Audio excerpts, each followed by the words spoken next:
Welcome, everyone. My name is Chelsea, and I serve as the Lifestyle Director at Eden Valley Institute of Wellness. Nestled in the foothills of the Rocky Mountains in Loveland, Colorado, Eden Valley is a place where people come not just to receive care, but hope. For over 6 decades, thousands of families have walked through our doors feeling tired, overwhelmed, and uncertain.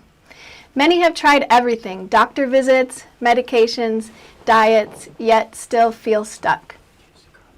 Our purpose today is not to overwhelm you with information, but to offer you clarity and a new way of thinking about chronic disease.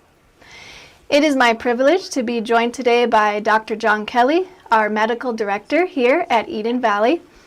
Dr. Kelly is a pioneer, founding president of the American College of Lifestyle Medicine, has conducted groundbreaking research, and teaches this approach internationally. Dr. Kelly, thank you so much for being here. And to begin, could you share with us what was the personal and professional journey that led you away from conventional medicine and into the heart of lifestyle medicine? Well, thank you, Chelsea. It's good to be with you today. Yeah, that's quite an amazing change that took place. Excuse me. Actually, in my 20s, I was a hard-driving entrepreneur in Chicago, and I got a stomach ulcer. I went to the doctor, and I was fortunate to have a doctor back then that actually did lifestyle changes. He recommended me, for example, to start eating breakfast. Yes, I know every smart person knows you don't skip meals. And a number of other things that he recommended I do. And you know, when I made those changes, my symptoms disappeared within a few weeks, and have never returned because I have pretty much followed all the good advice that he gave. So from that, I realized that lifestyle choices drive our health or disease. Really, 80% more than 80% of what doctors see patients for today in America is a result of poor lifestyle habits. And then later, 2 or 3 years later, my wife and I had a spiritual awakening and really came to realize that we're here due to a loving Creator's work, and that He has a plan for healthy living in His Word. Later in my 40s, I sensed a call to actually try to help move medicine away from treating just symptoms and managing symptoms to actually addressing the causes of disease. And so I became a physician. I went back to school and became a physician so I could help make this move happen, this change. And then after I graduated medical school and residency, I worked for a while at Loma Linda University in California. And while there, I was a co-PI for a $2 million federally funded randomized trial in the Marshall Islands, looking at the use of lifestyle and diet to really arrest their epidemic of type 2 diabetes. Over half of the adults in that country in 2003 survey had diabetes or prediabetes. So it was amazing the changes that we were in. Those studies, those results of those studies have been published in major journals. But now my work focuses mostly on training medical professionals with the things that God has been seen fit to show me. Wow. Wow. Powerful. Powerful story of seeing medicine not just as treatment, but as true healing.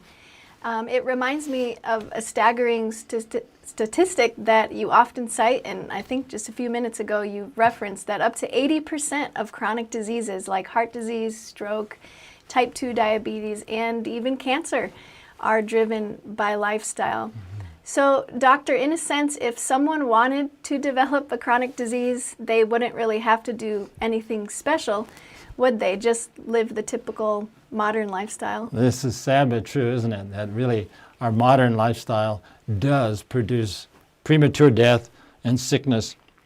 It reminds me of a study that really impressed me, I'll never forget, that was done a number of years ago with rabbits. These researchers were looking to see what did it require to cause atherosclerosis to develop. And so in a rabbit study, they fed them diet from a standard hospital fare. And within 19 months, the rabbits were developing heart disease blockages, etc. So we know that our typical diet does produce premature disease. But the good news is that if we change our lifestyle and our diet, we can reverse those things and we can put disease in remission even, especially today. We often say, in fact, I've tried to make a point of when I'm talking to a group of diabetics, that the studies show that 80% of you can put your diabetes, type 2 diabetes, in remission. Wow. So for optimal health, we need to eat foods more as they're grown. We need to move more, be physically active, and we need to stress less, and we need to serve more, because benevolent acts of kindness really are health healing. Yeah, great. Doctor, I understand that you led a very important study in the Marshall Islands. Can you tell us a little more about that?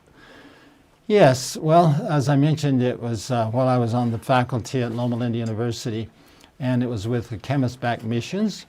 And what we found was that after we finished that study, I was giving a presentation in Honolulu about this study, and I remember being asked, so how did you get the blood sugars to normalize in 2 weeks? And I said, they asked, did you start insulin pump?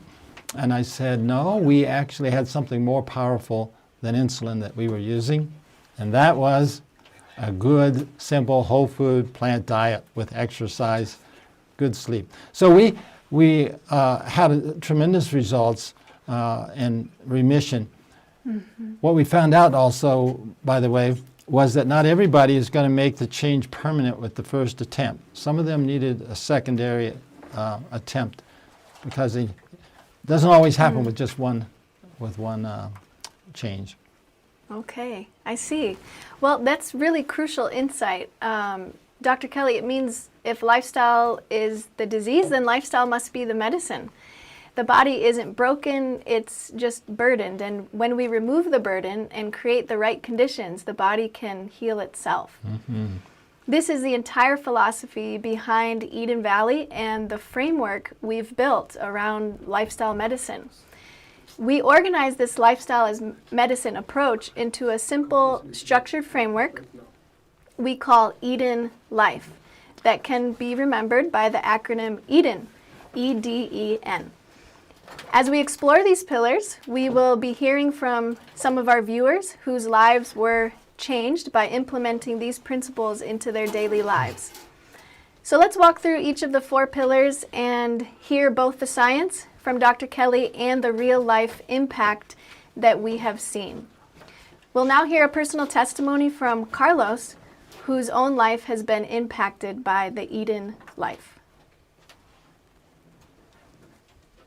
Thank you.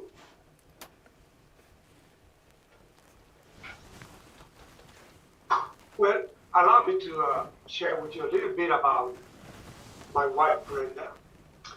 When Brenda was diagnosed with multiple myeloma cancer in the summer of 2013, we were shocked.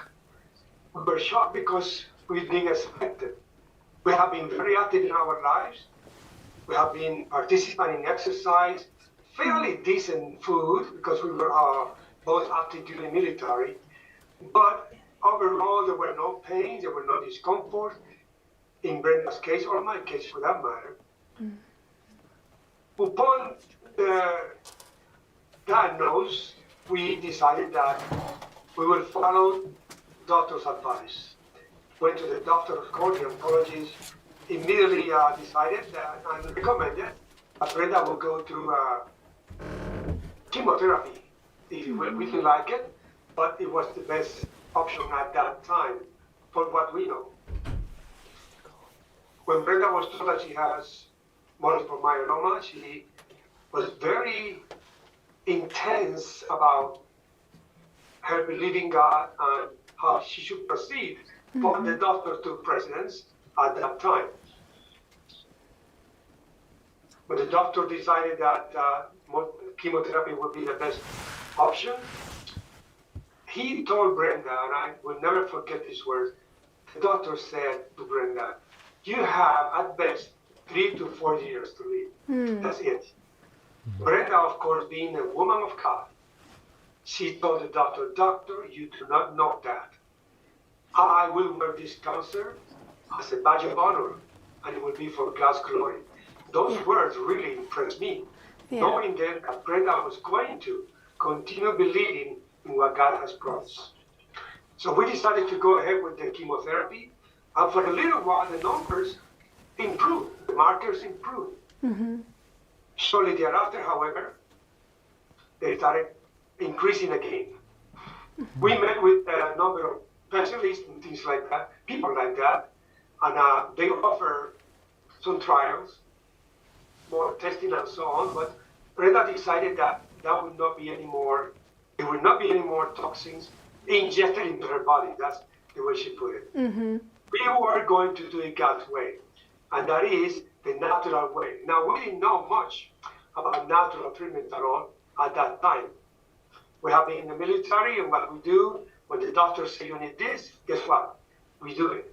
But at this point, things are changing our lives, and we decided to do a little more research, talk to more people that knew about natural treatments, and we found a place called Eden Valley. We came to Eden Valley. After 2 weeks or so of training, not training, but treatments, we went back home. A couple of weeks later, we went to the doctor again, the oncologist, and he said, whatever you learned or did at Eden Valley, you should keep doing it. Because the results were amazing. Yeah. And we just continue doing whatever we learned right here. So Brenda continued her regular checkups with the doctor. No medications whatsoever. We just kept practicing what we learned at Eden Valley. We occasionally came to Eden Valley, did some fever bath, hyperbaric treatment, eating good meals, and just continue living a very normal life, full of energy and desire. As I said before, Brenda has no pain of any kind. Wow. Shortly thereafter, however, we found out that it was difficult to maintain what we learned at Eden Valley. And so Brenda sort of prayed about it, and I truly believe God gave her the word to develop a program that would help people that came to Eden Valley and maintain what they learned at home, sort of like an aftercare program. And that's what we did. We were doing all of this while traveling. We were vacationing up and down the East Coast or West Coast, and just traveling, praying and looking for a way to continue the process in a more friendly way, if you will. Yeah. So we continue, and Brenda at some point decided, Carlos, God has spoken to me. We need to get back to Eden Valley. Came back to Eden Valley for the single purpose of learning medical missionary work. That's it. Brenda wanted to serve God's people. We did. Brenda came to Eden Valley, completed a medical missionary course, and after that, and through all this time, she has again been praying and not only completed the training, but she also prepared, proposed, and implemented a program for aftercare for our guests when they came to Eden Valley. That was the highlight of our visit to Eden Valley. It changed from treatments to serving. Yeah. What a blessing that was for all of us. Wow. Thank you so much, Carlos, for sharing. And we'll share more about the importance of nurturing support and community towards the end of this webinar. But Carlos, just very quickly, could you share how Brenda's experience at Eden Valley, how the treatments affected her quality of life after the diagnosis of the cancer? What a beautiful experience that was. Some people believe that because you are ill or you are diagnosed with a terminal condition that the life ends. Coming to Eden Valley, it was, as I said earlier, Brenda was a chaplain in the Navy. Coming to Eden Valley was the completion of a life that allowed her to continue serving God's people. Fruitful indeed, because what we learned here was was a way to inspire other people to be faithful to God. Brenda consistently was faithful, obedient, and truly committed to serving God's people. There was not one day that anybody would come to Eden Valley and say, Brenda is sick. Not once. You will have to tell people that she has cancer. People will not know it. There is no way that they will know, because she was a true servant. Yeah. And the treatments here were so exciting and so energizing that you will never know it. You will never know it. Yes. Thank you, Brother Carlos, for sharing. Yes, these principles that we're sharing about transforms the life and can transcend any diagnosis that a physician may give. And so we're excited to talk about these pillars, the Eden acronym, these pillars that helped Brenda's own life and Carlos and thousands of others' lives. And so as we explore, we are going to discuss the first pillar that can be remembered by the letter E in our acronym Eden, and that is empowering lifestyle. Dr. Kelly, why are daily habits around food and movement such powerful medical interventions for conditions like diabetes or heart disease? Chelsea, that's a great question, and I hope that we can help our listeners understand how vital this is. For example, taking nutrition, scientific studies reveal that the less processed our food, the healthier it is for us. The studies reveal that our typical diet is very short, far short on eating plant foods. We need many more plant foods in our diet than the typical American diet. You know, we are actually more designed for phytonutrients than we are for animal foods. For example, we are technically omnivores, not carnivores, but in reality we do best as herbivores.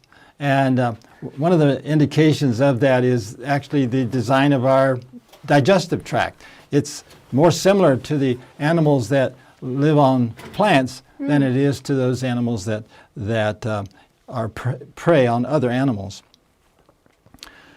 Actually, another thing that's so amazing to many people is that whole food plant diet has been shown to change our gene switches, actually turning off genes that are harmful and are causing disease, and turning on genes that actually fight those diseases, from hypertension, diabetes, cancer.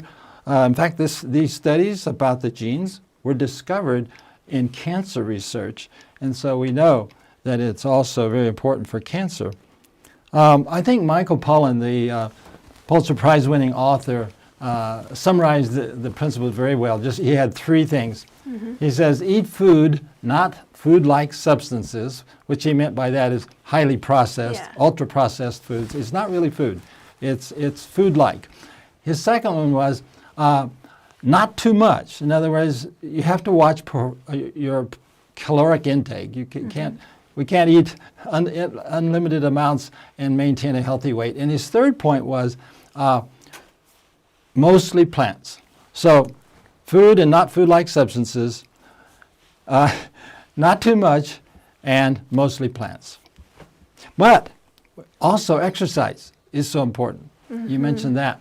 Well, I mean, common sense as well as scientific studies show that we're designed for movement. We are mobile beings, not like trees, and so we need to be moving. It's an important part of our health. Another thing that's so interesting is that we've discovered now that prolonged sitting is can be as harmful to your health as smoking. And we all know that smoking, for a long time, we've known that it makes your risk of lung cancer 10 times greater if you're a smoker. And I say that as an ex-smoker, that I too took up that habit, but thank God I stopped smoking in my early 20s. Yeah. Wow. But another important thing is a study was done in women with breast cancer, and the study showed that daily moderate exercise, as little as 30 minutes, 5 days a week, would cut their risk of the recurrence of the breast cancer in half. Wow. So this is extremely important if you have had breast cancer, and I would imagine, although there's no study I know of to cite, but I would imagine that if we exercise regularly, we might cut our risk of the first time of having breast cancer as well. One other thing I want to say is there's 3 kinds of exercise, and they each are important. One is cardiovascular or aerobic exercise. This is exercise where when you do it, you tend to get a little sweaty, okay, or little you can't whistle a tune if you're doing aerobic exercise, and this is important.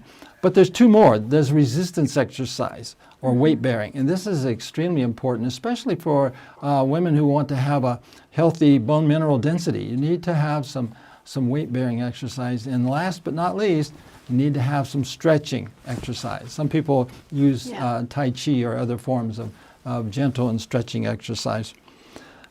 Personally, I think rebounding on the little trampoline is some of the best exercise.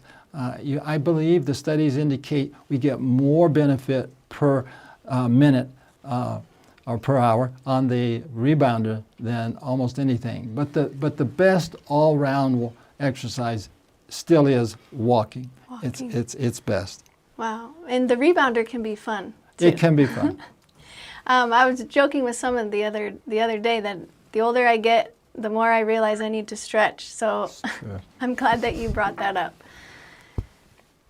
So this first pillar is really foundational to giving our body the right building blocks. It is. Dr. Kelly, thank you for sharing the science and information behind that.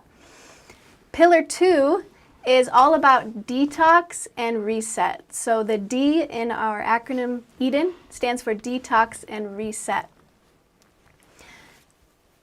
This is more than just a trend, right? People talk about detox in the health and wellness world, and it is more than just a trend. There is science behind it. And Dr. Kelly, from a physiological standpoint, why is reducing the body's inflammatory burden so critical for healing? Yeah, this is another very important point. Inflammation is really a normal part of healing. When you get a cut or a cat scratch or whatever it might be, we all know that the site tends to get red and swollen, and this is inflammation. But the kind of inflammation that we're really concerned about is this kind from chronic insult, where we're chronically insulting the body, and really the inflammation never accomplishes its purpose and becomes harmful. And so, for example, we need to have actually inflammation can be an effect of injury, but it can also then become a cause of injury. So how do we help the body detox? Actually what we need to do is, of course, first we need to stop the injury. So oftentimes that has to do with lifestyle habits, diet, exercise, etc., sleep. Yeah. But another thing that's very important is actually how we handle stressful events. Life without any stress is basically death. So we don't want to go there. But we're going to have stress. But how we deal with stress is so critical. We can learn ways of turning the stress over. Or, for example, I often will teach my patients to use deep breathing, controlled breathing. I don't know that we fully understand in science or medicine how this works, but we know it's reliable. If you are feeling stressed and pressured, try taking even as few as 2 or 3 minutes of controlled, slower breathing, and it will lower your blood pressure. It will help you de-stress. But another thing we have to do is aid the body in eliminating the toxins and the harmful substances. And so we do this with a variety of things. Actually, plant foods have phytonutrients that help, but we can also stimulate the immune system by using fever bath or any kind of a bath that raises the body temperature, and because as the immune system is activated on its own from, say, an infection or something, it tends to raise the body temperature. But as soon as you feel like what some people call a tickle in your throat, or you feel like you're getting sick, you should have a hot bath. And a fever bath is, of course, the most intense form of that. And it will really stimulate the immune system. But another thing that we can do is we want to make sure that we have restorative sleep, that we have really a diet that is helping our bowels move on a regular basis. We want to make sure that we are, if possible, sunbathing. Sunlight has rays that actually stimulate our mitochondria, the energy power plants in our cells. We want to also realize that working outdoors, especially with plants or animals, pets, growing flowers, all of these things actually help de-stress us and help us, the body, get rid of the toxins. And last but not least, I want to mention is forgiveness. You know, we need to forgive not only others, but forgive ourselves. We all make mistakes, but we can get up again, as they say, and do it better next time. Yeah. Yeah, wonderful. So lightening the load on our bodies and our minds brings rapid relief. This really flows into the third pillar, enhancing resilience, that middle E in the acronym EDEN, enhancing resilience. This is about strengthening the body's own defense and repair systems. Dr. Kelly, how do therapies like fever bath therapy that you mentioned and hyperbaric oxygen work with the body's design in optimizing its immune system? Yeah, this is a very interesting. So with resilience has two aspects. It has both mental and physical, okay? Attitude and stamina. And the immune system, of course, is the core system in our body for dealing with any kind of injury, whether it's an infectious agent or it's just the effects of inflammation from chronic stress. And so what we want to do is we want to stimulate the immune system. We want to keep it in good health. Of course, that requires good nutrition and oxygenation in the blood. So we need good circulation. The interesting thing about a fever bath, as I mentioned earlier, is it does stimulate the immune system to action. And it's sort of like calling up the reserves before there's actually any battle that takes place. But we need not only to stimulate the immune system, we need to oxygenate our blood. And so hyperbaric oxygen, which basically is increasing the atmospheric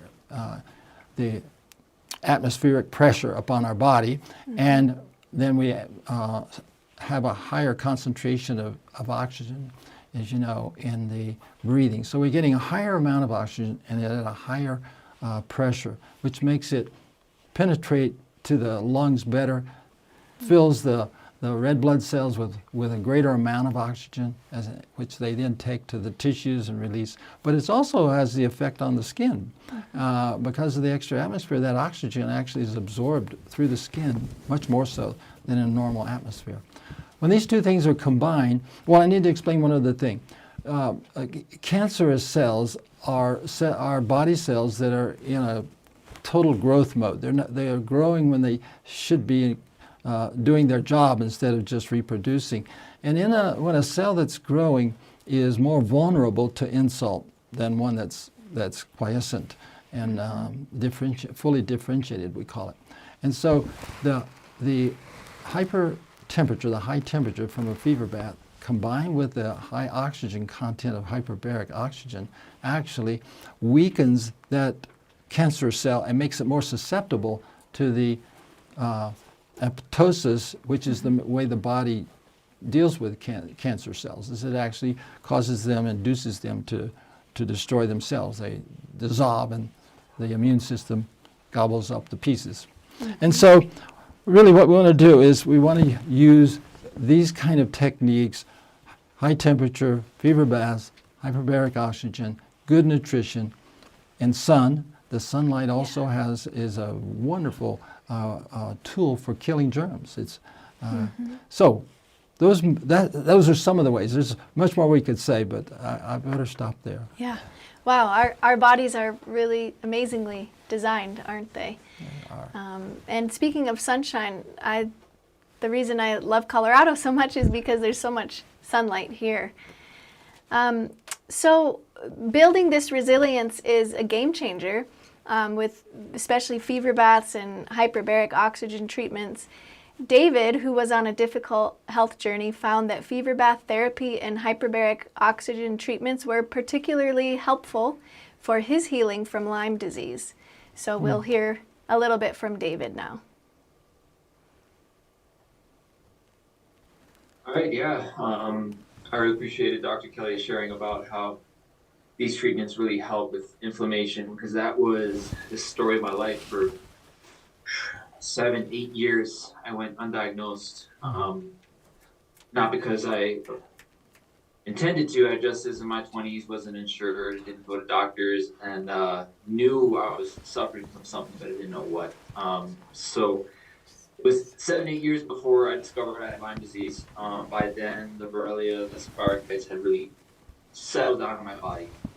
And when I was first invited to come through Eden Valley, I thought, like, what can they really do for me? I'm doing all the best I know how, and I was just getting by, surviving. I didn't realize how effective the fever treatments would be in combination with the hyperbaric treatments. That was really huge. The fever treatments really woke up my immune system, as Dr. Kelly said, to find the enemy invaders and really weaken them and wake up my immune system to beat them down. So that was huge. And in combination with the fever treatments, actually amplified the effects of all of that. And I found actually in later research that it even amplifies the effects of antibiotics as well. So all the treatments together, Eden Valley, worked together to really help my body overcome something that had been plaguing me for years and really helping me get my life back. And but really that 1-2 punch of the fever treatments combined with the hyperbaric treatments really, really made a turnaround. Great. Thank you so much, David. That's very encouraging. Yeah, I appreciate that.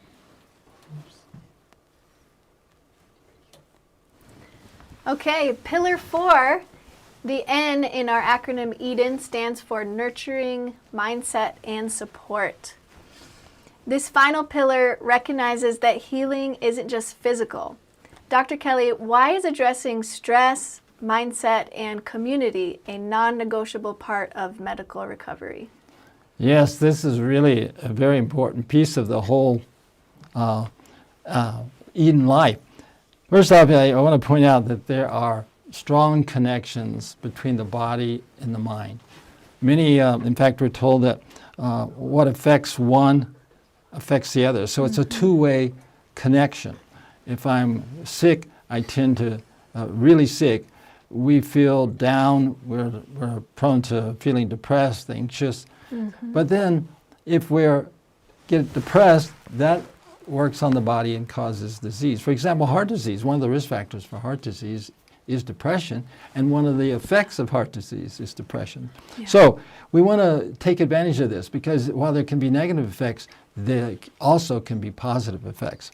For example, we're told that perhaps as much as 90% of illness has its origin in the mind. But we also know that Norman Cousins, this is shows my age, this is many years ago, there was a fellow by the name of Norman Cousins, and he had developed this whole concept of healing and fighting cancer that involved emphasis on positive mental attitude. And while I think there's limits to it, it is a technique that we can still use.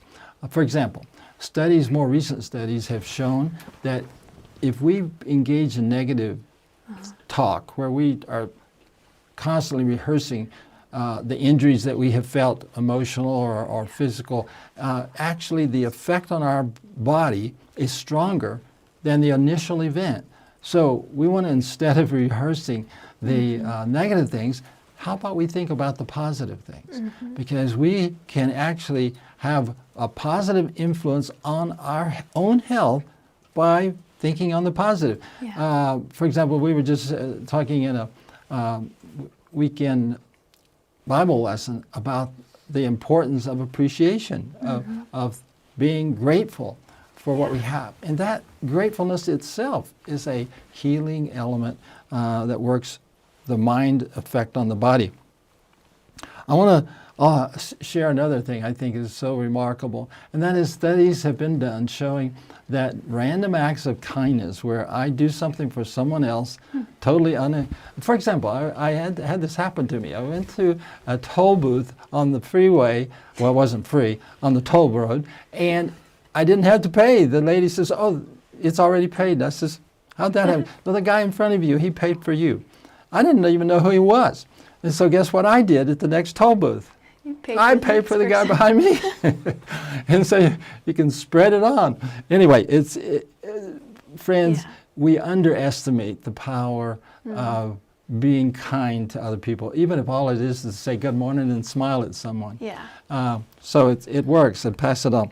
Another thing I want to mention is that in Proverbs 17, verse 22, right? It says, "A merry heart doeth good like a medicine, but broken spirit drieth the bones." So these principles illustrate that we're social creatures. We are gregarious. I don't know, but I think one of the worst conditions in life is to feel alone, to feel like nobody cares about you, etc. So let's face the fact, we are social. And I like to tell people, make friends and hang around with the people that you want to be like. Because we tend to become like those that we associate with. Yes. Yeah, great advice, Dr. Kelly. So we really need each other in order to walk and experience healing. Absolutely. Right? And we all go through challenges that we can't handle alone. And that's why a huge part of our lifestyle program is not just the 2-week intensive stay at Eden Valley, but we offer continuing support for 8 weeks after returning home through our lifestyle program, Aftercare, the health coaching piece to our program that Carlos mentioned earlier in his testimony that Brenda created from her experience here. And we know that lasting change requires lasting partnership. And so that's a key piece to helping people achieve success in their health goals. Now, we all care deeply about our health, and no doubt you're looking for a clear path, not just more information. You've seen the logic that lifestyle is the disease and lifestyle is the medicine. And a supported, structured framework like Eden can guide the way. But information alone doesn't create change. Clarity does. A personalized plan does. That is why we invite you to take the next step with a one-on-one wellness discovery call with our senior team. This is a dedicated time for us to help you plan your path forward. In this call, you will be truly heard as we review your health history, gain clarity on the root factors influencing your condition, walk away with a clear, personalized direction for your next best steps. This consultation is normally valued at $150, but because you've joined us today, we're offering it to you free of charge. We'll also send you an anti-inflammatory cookbook. This is your opportunity to get off the confusing hamster wheel and onto a defined path. It's how we ensure we can give you the focused attention you deserve. If you're ready to move from information to action, from overwhelm to clarity, click the link now in the chat to book your wellness discovery call. Spots are limited each week. Your health can't wait. Take this step toward clarity today. At this time, Dr. Kelly and I will now answer some of your questions from the chat. So if you'd like to write some questions in the chat now, we will do our best to answer those. Okay, so Dr. Kelly, what is good for high cholesterol? Yes, this is a common need in our society today. So I like to present it this way. If you wanted to raise your cholesterol, what would you do? So if you want to lower it, don't do those things. Yeah. And so the fastest way to raise our cholesterol really is to eat large amounts of saturated fat. Foods that are high in saturated fat, which would include, for example, every animal food, because the fat in animals is saturated. And that will cause our body to produce more cholesterol, because to process cholesterol in our food, the liver has to make more cholesterol, and so it raises. But there is a kind of cholesterol called HDL, high density lipoprotein, that is beneficial. How do we want? We want to raise that, and the best way to do that without medication is actually regular exercise. I know when I was a medical student at Loma Linda years ago, we practiced drawing blood on each other, and I was glad that the university sent the blood for a test, so at least I got to know what my cholesterol was from this blood draw. And you know, I was surprised. It was 206, and that's way too high. And so I decided to make two changes. And for the next 4 months, I did two things I'll tell you here in a minute. And then I got my blood tested again, and my cholesterol was 167. Wow. And so what I did was I stopped eating any kind of taco chips or other kind of chips that had oil. Yeah. So I didn't eat No any chips. chips. And I walked at least 30 minutes every day religiously. That's And it. A couple of times I was ready to go to bed, and I realized, oh, I haven't walked today. I put my shoes back on, and I went and walked. Wow. So yeah, regular exercise is a great way to keep the good cholesterol higher, and avoiding saturated fats or oils in general will help lower cholesterol. Yeah, great advice. And just a reminder to our viewers, if you'd like a personalized answer tailored to your situation, the best next step is that wellness discovery call. So click the link in the chat to book that call. Our next question is, how important is faith with healing? I'll be happy to, but I'm sure you can contribute as well. Yeah. But I will tell you this, that there's studies that have shown that the more a person engages in religious activity, Yeah. which is, I know that's not the same as faith, but that's a sort of a surrogate measure. The people who are more involved in their religious experience have better health. And this is true for Christians, for Muslims, for Jews. We are not only gregarious people, but we are a race that has a need for a higher power. Yeah. I would say in my own personal life that once my wife and I had that spiritual awakening I mentioned, my life has been completely different. And I have not needed to be hospitalized except one time when I broke my hip in a fall while I was ice skating. The doctor told me I shouldn't be ice skating at 67, but I didn't give it up. I'm still ice skating at 77. Right. Yeah, great. And I might just add, I heard Dr. 𝙀🐿🐻 giving a talk with the Diary of a CEO, actually, and he mentioned a study that showed that person's view of God was also important in their healing journey in regards to faith as well. So viewing God as a loving God, and that he wants the best for you and a relationship with you is also important on that healing journey as well. Absolutely. In fact, that also lowers your inflammatory markers in your body, showing that you're less stressed. Yes. Yes. Okay, our next question. What's a good way to deal with pain during cancer treatments when all seems to fail? Yeah, that's a touching question, and I have to acknowledge that, for example, my own father had prostate cancer, and it had stage 4. It had spread to the bones, and cancer in the bones is extremely painful. And to be very honest, I don't know a surefire way. But what I would say is that, in general, take care of your body, eat well, good nutrition, have some regular moderate or mild exercise, because these things do reduce pain. But I'm a believer in God and in His desire to heal us, and I would certainly also use prayer, and not just me praying, but asking my friends to pray for me as well. I wish there was some solution to that. I believe there are definitely cancers that we're not going to be able to eliminate all pain. Yeah, thanks for that insight, Dr. Kelly. One thing did come to my mind that we have found that it's helpful in certain situations, especially with dealing with neuropathy or even nerve pain, that cayenne pepper can be of help in certain situations.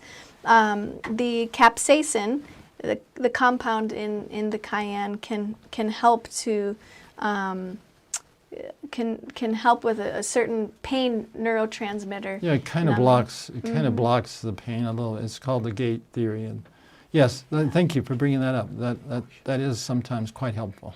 Yes, and we've found that the hot baths as well can help relieve pain, but not in every situation. And so in those tough situations, that's where faith can really help us. Mm-hmm.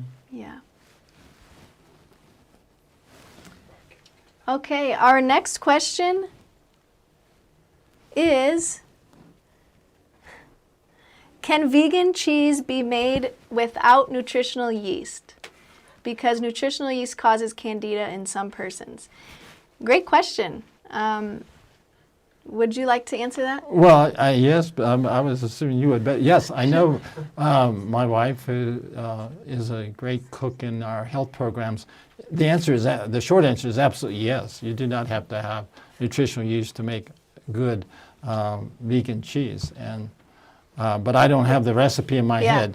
So off the top of my head, I can think of a recipe that includes things like carrots and potatoes, and then seasonings like garlic and onion powder in a Vitamix. And it's actually quite nice with cashews. So cashews, carrots, potatoes.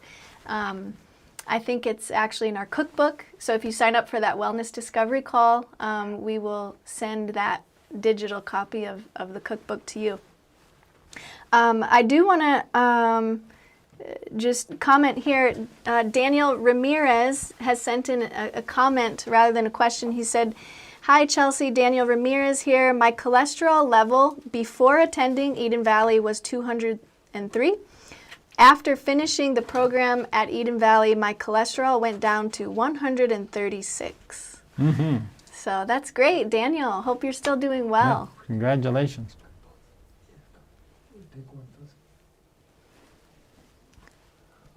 Okay, are there any more questions? Okay, we have 2 more questions coming at us here within the minute. Okay, second to last question here as we're wrapping up.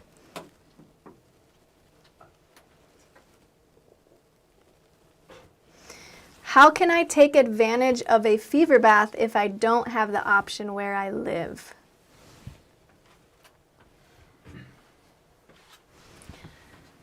Well, that would be challenging. Maybe you have a friend. I mean, you could come to Eden Valley. We have plenty of ability to give a fever bath. But more seriously, I would say that you can come close to that effect if you have a tub. You don't have to have a commercial fever bath mechanism to do that. My wife and I have lived where we only had a shower, and that makes it really difficult. But if you have a tub, you can take a hot bath. You need to keep your head cool if you're going to do this to yourself. So we always put a cold cloth on our head while we're in the tub. And then it's always, you should do this only with someone there, because you can get faint. You could fall if you're, so. But anyway, it can be done without a fever tub. Yes. Yeah, and in fact, if you have the means to come through our program, part of the program is not only administering the treatments to you, but teaching you how to Yes. safely do it at home. And perhaps if you schedule a discovery call, the health coach can help you understand more about that process as well. Okay, our last question here. Is there a point in a person's cancer diagnosis that you would consider beyond being treatable? For example, stage 4 colon cancer, where surgery and radiation was performed and the illness is determined to be terminal. Well, while I am a physician and I respect the judgment of experts, the fact is we all know that as long as there is life and breath, Yeah. there is the potential for healing. And I believe, in fact, I know personally a couple of people, now that I'm thinking about it, that were told to go home, prepare to die. Yeah, They're still alive many years later. yeah, God does heal. I would say this about that. While I believe he uses even the chemotherapy and surgery, I believe that we are instructed to continue to use the simple things. Don't neglect the simple things, because God likes to use the simple things to confound the wise. yeah, And so, yes, I believe there's hope.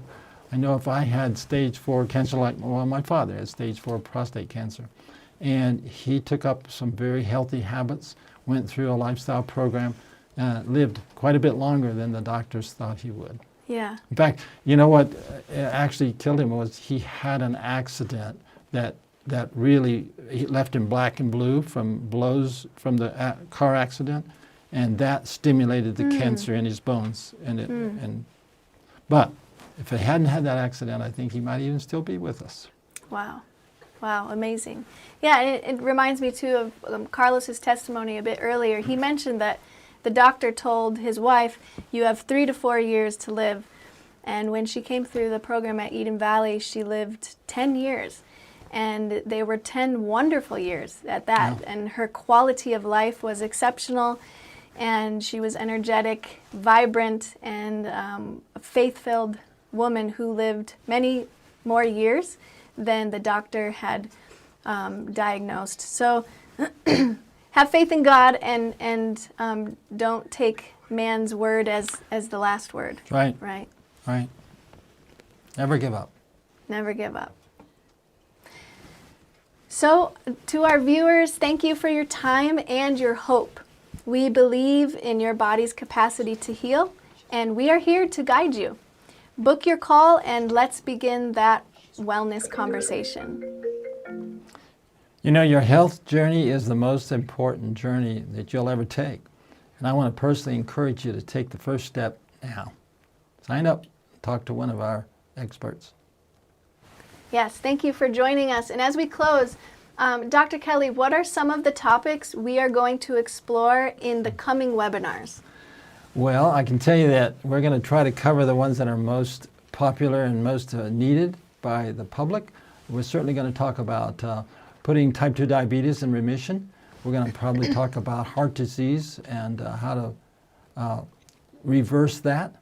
And basically we'll be talking about the most common conditions that people must deal with. Yeah, great. So to our viewers, follow us on Facebook, Instagram, all the social media platforms, and stay tuned for when that next webinar will be. We so enjoyed spending time with you, and we'll see you next time.